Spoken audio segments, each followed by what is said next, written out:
Pessoal, então, segue mais um vídeo explicando, né, essa nova etapa do conteúdo, né? Para essa nova etapa, nós começamos com um assunto muito fácil, né, que é muito simples, até nem vou me reter muito, que é a questão das diferenças entre cultura popular e cultura erudita, né? Resumidamente, a cultura popular é aquela cultura que não costuma ser muito valorizada, a cultura do povão, né? É a cultura do povo. Como exemplo de cultura popular, a gente vai ter então as músicas populares, né? Por exemplo, músicas que vocês costumam escutar em rádios, como sertanejo, funk, isso são todos ritmos populares, que eles vão ter origem numa população mais humilde. As comidas populares, os objetos que são próprios da cultura popular, então são coisas que não costumam ser valorizadas porque elas são acessíveis à grande maioria das pessoas. Por outro lado, a cultura erudita, ela já vai ter essa característica de ser uma cultura muito mais sofisticada e ao mesmo tempo ela é muito mais valorizada, ela é considerada uma cultura boa, uma cultura válida, principalmente pelo fato de que não é todo mundo que tem acesso. Tanto que muitas vezes eu pergunto, mas funk é cultura? E muitas pessoas têm dificuldade de entender, então, que o funk ele é uma manifestação cultural tão legítima quanto a música popular gaúcha, né, tradicional gaúcha.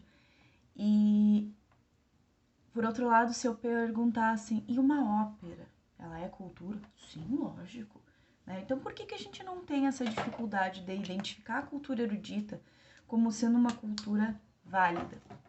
Né? Porque justamente pelo fato dela não ser tão acessível, mas ela ser reconhecida como uma cultura boa. Partindo desses dois conceitos, então, nós vamos entrar, tentar nos aprofundar um pouquinho, né, na obra de um dos maiores sociólogos mais contemporâneos, que é o Pierre Bourdieu.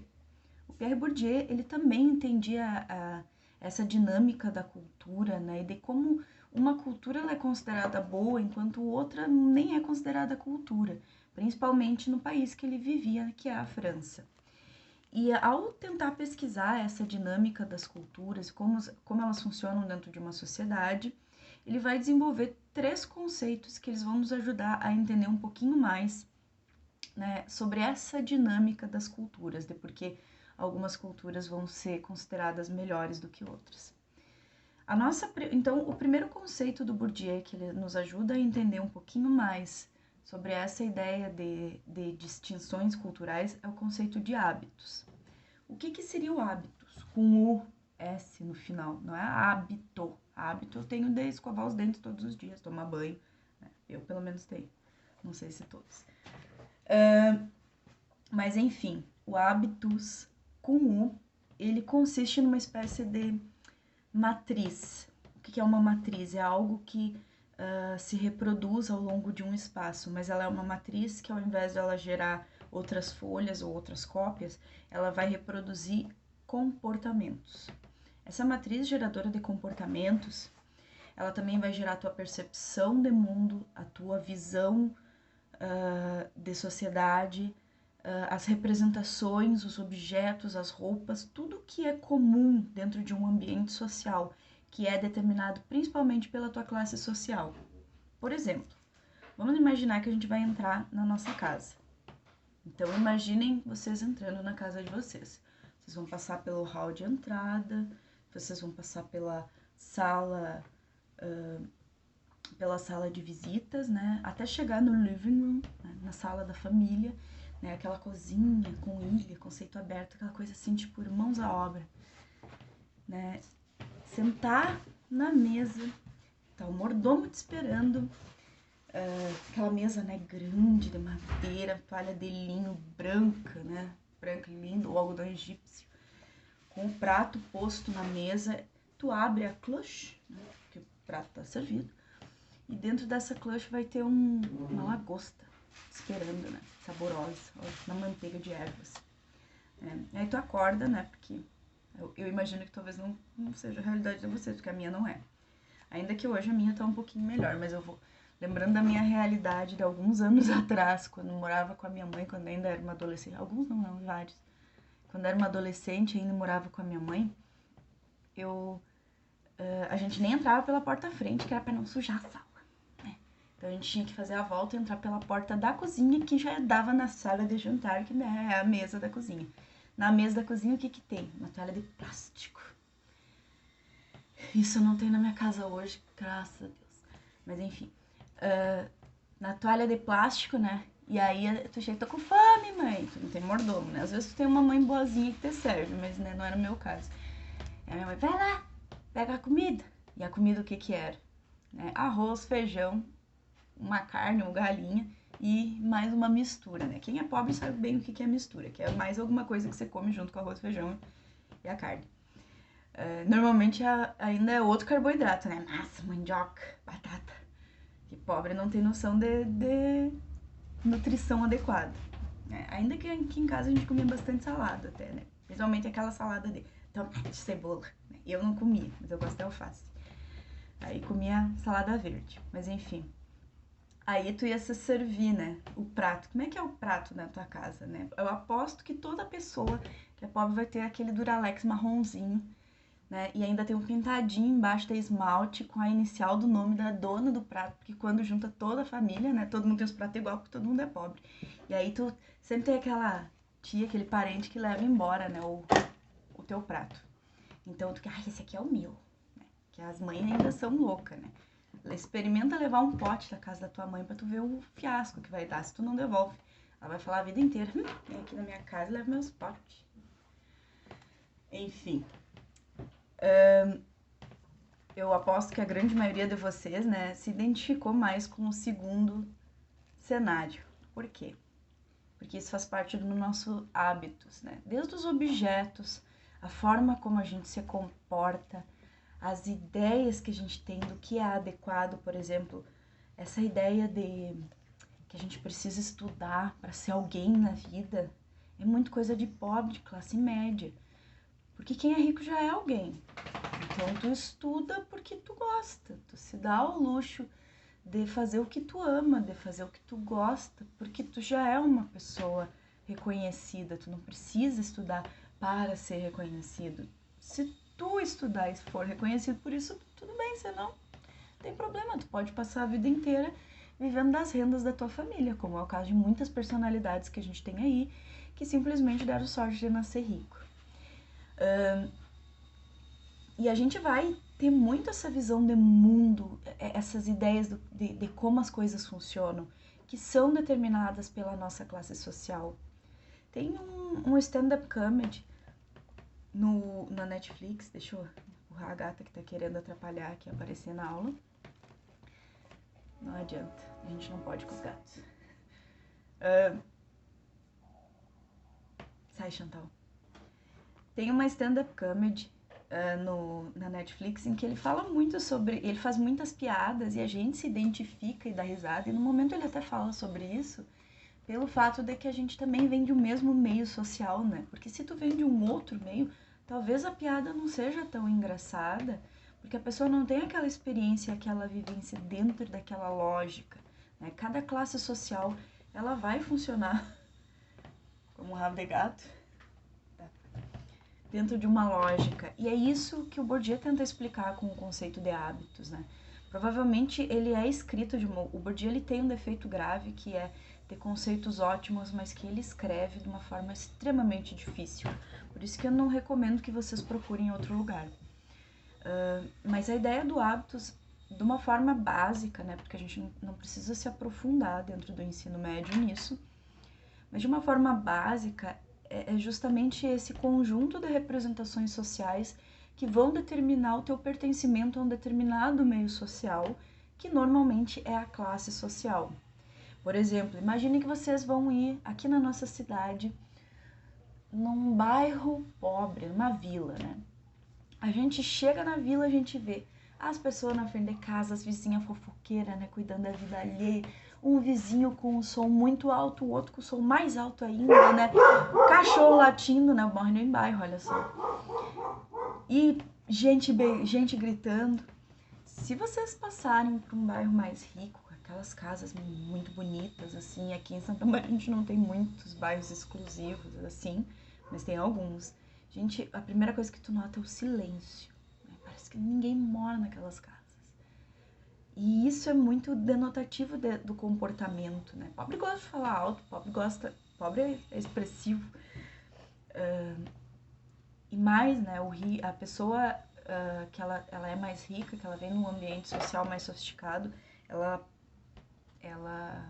preza muito a sua privacidade, então ela não faz tanto fiasco, né, que nem a gente que né, mora em vila.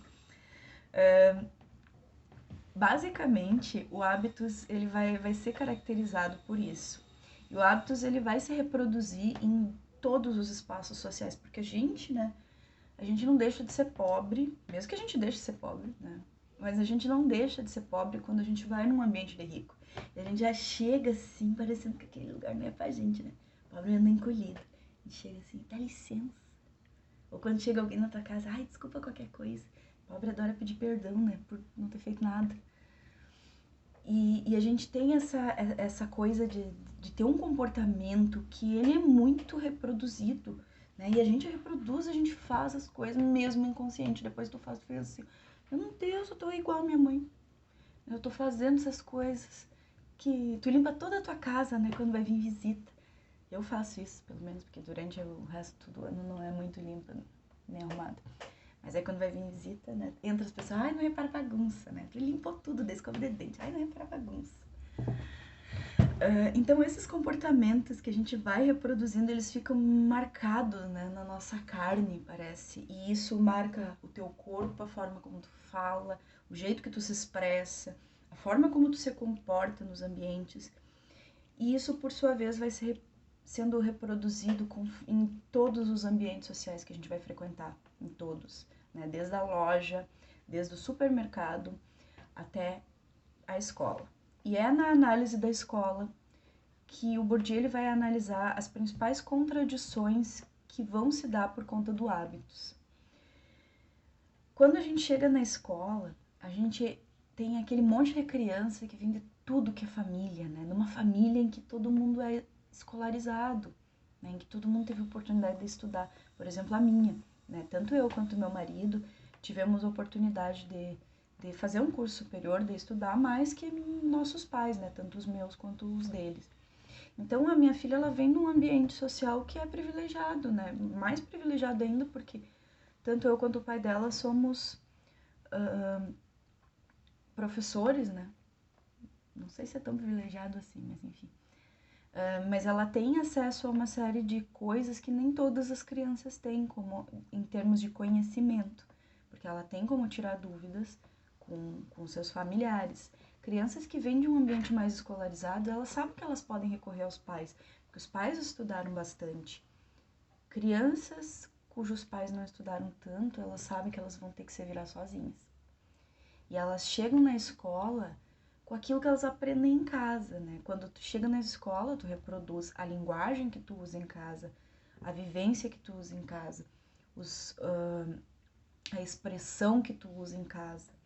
E famílias que normalmente são mais pobres, elas têm a tendência a ser, inclusive, mais violentas, né? A gente vê que como tu estuda menos, às vezes, como tu tem mais filhos, às vezes também, tu reproduz um tipo de comportamento que é o que tu consegue naquela época, que foi o que tu aprendeu também com os teus pais, com os teus avós, né, com a tua família, e tu acaba reproduzindo. Então, uma família que, por exemplo, não teve a oportunidade de estudar e ela não fala corretamente, fala you're good, fala imbigo, ela vai ensinar o seu irmão, minha mãe fala irmão, e ela vai ensinar os seus filhos a falar da mesma forma. E quando esse filho ele chega na escola, falando dessa forma, ele vai ser confrontado com um ambiente em que outras pessoas já foram socializadas a falar corretamente. Falar umbigo, irmão, iogurte, falar certinho. E parece que tu é burro, porque tu não sabe falar direito. Ao mesmo tempo, a escola ela vai cobrar esses conhecimentos que não são exatamente aqueles que ela vai ensinar. Ela cobra uma postura, ela cobra conhecimentos e ela cobra até uma forma de se comportar, por exemplo, se expressar. A gente adora dar trabalhos de apresentação em que vocês têm que falar e a criatura morre de vergonha, porque ela às vezes não tem muita confiança de que ela fala corretamente, porque ela sabe que fala errado, ou porque ela simplesmente tem vergonha, porque muitas famílias às vezes não deixam a criança se expressar porque ela é criança. Cala a boca, deixa os mais velhos falar. Então, por conta disso, essa criança ela vai crescendo mais inibida e dentro da escola ela é confrontada com habilidades que ela não desenvolveu antes. Ela não aprendeu isso antes, ela não traz esse conhecimento de casa.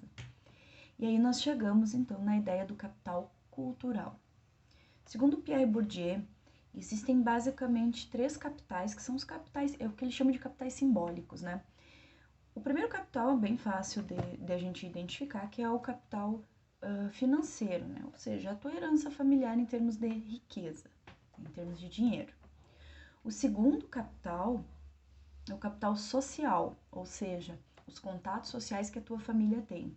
Então, se eu tenho um conhecido que trabalha num banco, vamos supor, e a minha filha precisa fazer um estágio, então eu vou conversar com ela para que ela faça o estágio lá naquele banco, porque eu tenho um conhecido, né? E aqui no Brasil essa ideia, então, talvez seja mais forte do que na França do Bourdieu, principalmente.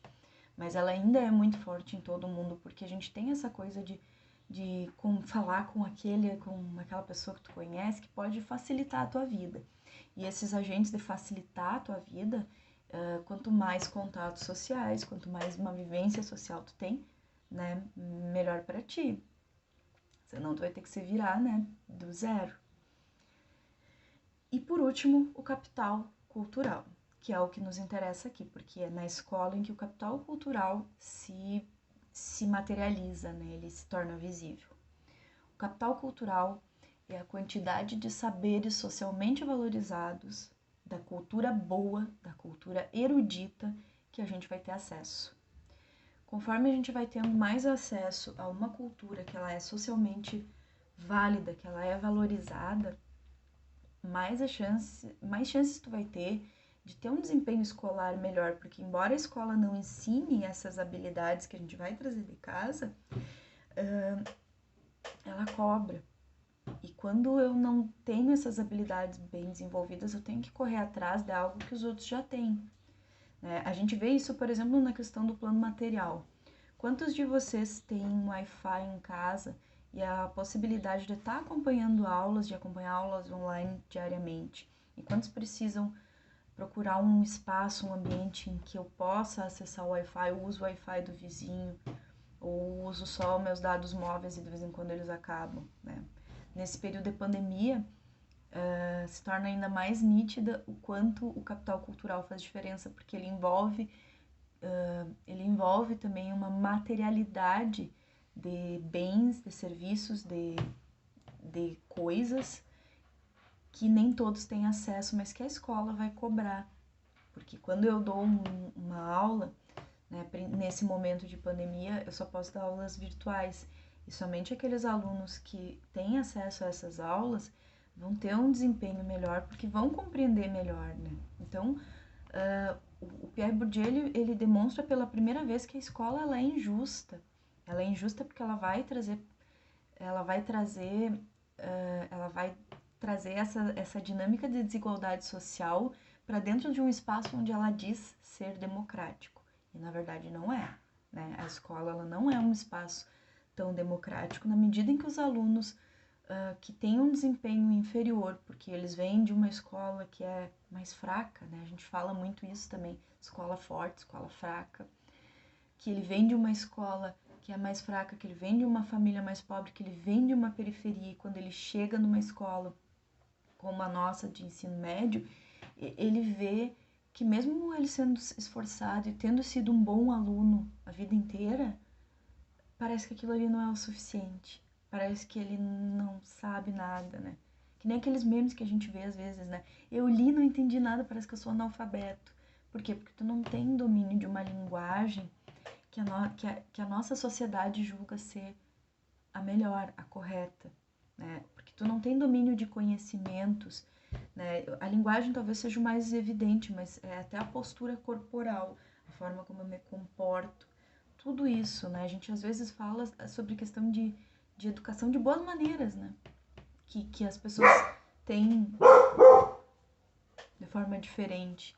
Então, o capital cultural é esse conjunto e que, em última análise, ele distingue os indivíduos, ele distingue aquele que tem um capital cultural melhor daquele que tem menos.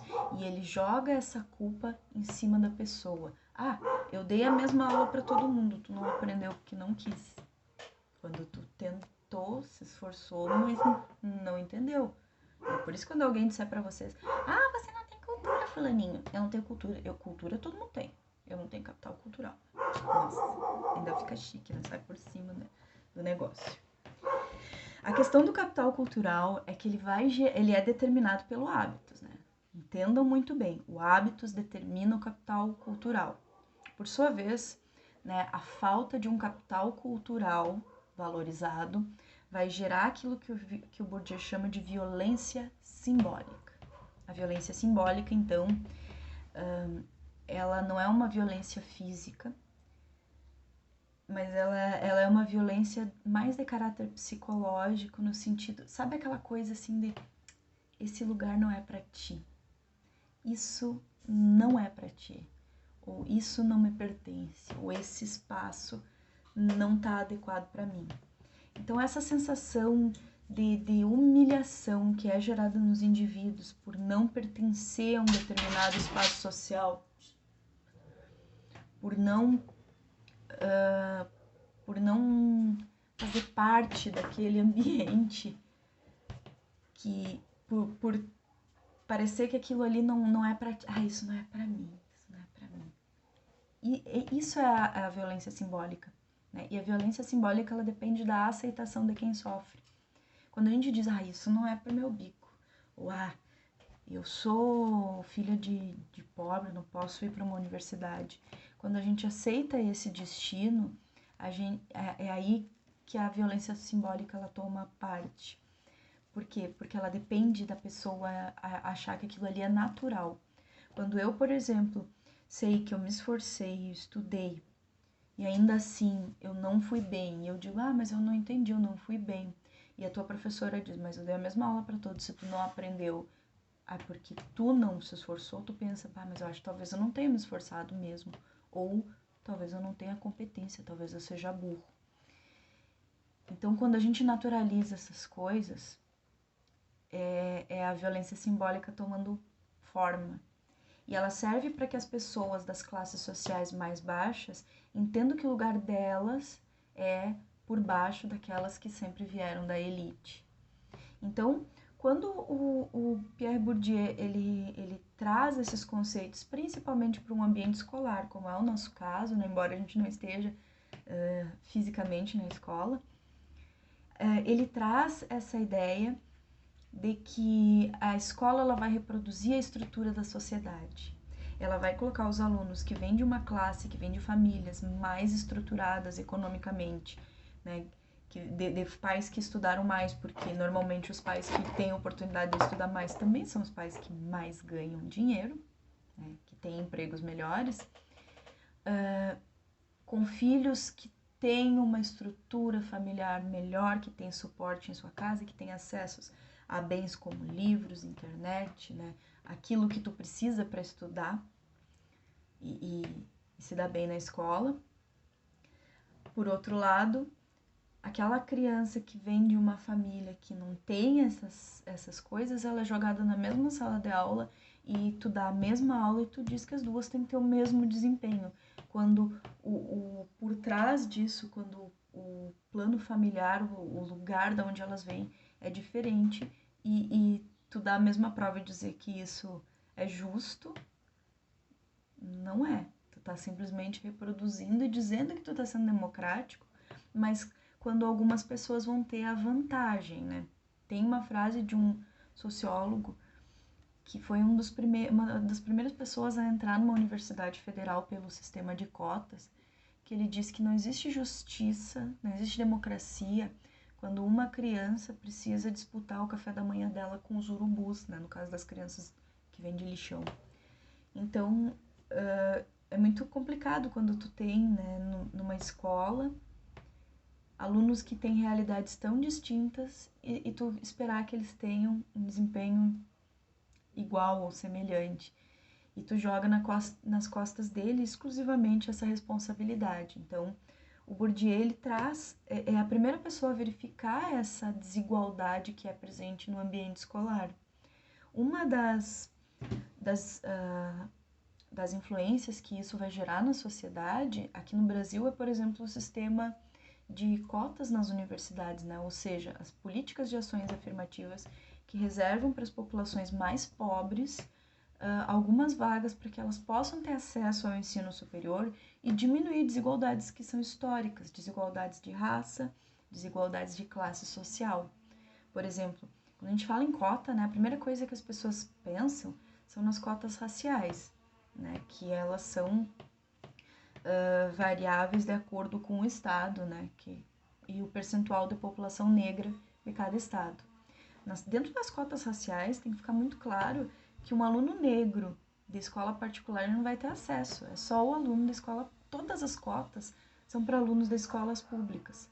Ou seja, tu reserva metade das vagas das universidades para alunos que vão entrar por esse sistema, sendo eles alunos que vão concorrer com outros alunos negros, alunos que somente são alunos de escolas públicas, alunos que são da escola pública e têm baixa renda, né? E o aluno indígena que ele concorre, né, de outra forma. Além disso, cada universidade ela tem autonomia para gerenciar esse processo, né?